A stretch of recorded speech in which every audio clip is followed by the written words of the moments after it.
সন্ত্রাসীদের দুঃসাহস কিভাবে হলো। তারা এই রাস্তা কেটে ভেকুয়া নিয়ে এসে বুলডোজার নিয়ে এসে র্যাবের আন্ডার কনস্ট্রাকশন ক্যাম্প ভেঙে দেওয়ার সাহসটা থেকে পায়।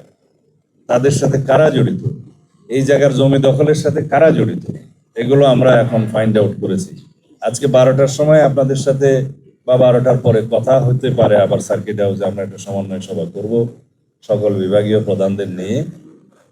এখানে কিছু আমরা বাস্তব চিত্র, ড্রোন চিত্র, সড়ক যোগাযোগের চিত্র এগুলো দেখেছি, কিছু সরকারি সিদ্ধান্ত জানিয়েছি যেগুলো বাস্তবায়ন হবে।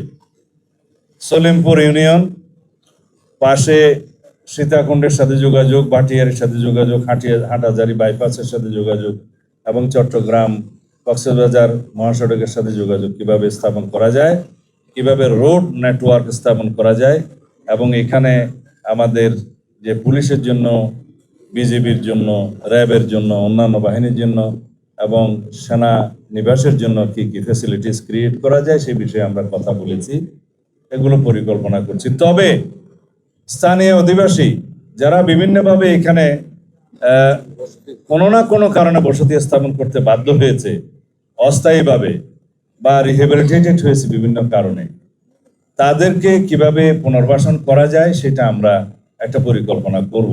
তাদের কাউকে এখান থেকে আপাতত উচ্ছেদ করা হবে না। আমরা জনগণের সরকার, জনগণকে কমফর্ট দেওয়ার জন্য আমরা আমাদের সমস্ত পরিকল্পনা করব। সুতরাং কেউ যদি এখানে ভীতির সৃষ্টি করতে চায় যে উচ্ছেদ করা হবে ইত্যাদি করা হবে, তারা যেন প্রশাসনের সাথে আগেই যোগাযোগ করে।